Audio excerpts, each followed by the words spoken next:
ไปกันจ้า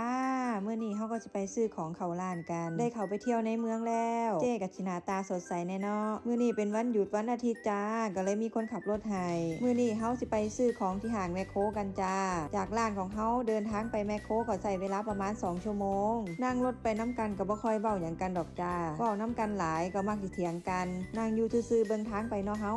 เพิ่หลับแป๊บเดียวก็หอดทางเขาแมคโครแล้วตัวเนี่ยมื้อนี้เจ๊คิดว่าคนในแมคโครน่าจะหลายจ้าเพราะว่ามื้ออื่นเป็นวันที่1เป็นวันแรกของวันที่รับบัตรสวัสดิการพ่อค้าแม่ค้าก็ต้องพากันมาซื้อของไปจ้าเตรียมตัวใส่รองเท้าถือกระเป๋าเดินลงรถแผนกแรกที่เฮาจะมุ่งไปก็คือแผนกชูรสรสดีเป็นของขายดีอีหลีส่วนเจ๊ก็จะมาหยิบเอาพวกกะทิ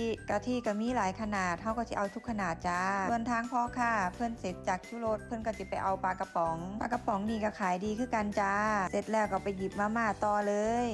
ช่วงนี้หน้าหนาวเฮาก็เลยสิมาเบิ่งตัวครีมเพิ่มก็จะเป็นพวกครีมทาผิวลูกค้าร้านเฮาเพิ่นเคยใส่ตัวใดเพิ่นก็จะซื้อแต่ตัวเดิมๆเจ๊ก็เลยบ่ต้องคิดยากจ้าหยิบแบบเดิมแหละจ้าไปตอนนี้เต็มรถแล้ว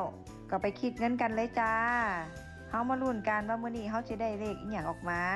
ป๊าดว่าสิหยิบเป็นเลนมันก็หมดหลายอยู่ตัวเนี่ยพอคิดเงินแล้วเฮาก็พากันมาขนของขึ้นรถจ้ามื้อนี้ว่าสิมาซื้อหน่อยเดียวก็เลยบ่ได้เอารถกระบะมาขนจ้า2คนพากันจัดใส่รถก็ลุ้นไปนำว่าสิใส่พอบ่การได้มาซื้อของบ่เคยมีเลยที่ว่าสิได้ซื้อหน่อยๆมาเที่ยใดก็จับเอาเกินงบทุกเที่ยเลยแม่ค้าร้านไหนเป็นคือเจ๊บ่จ้าอ้าวเฮายัดจนหมดตัวเนี่ยไปเต็มรถอัญญะกลับบ้านได้จ้า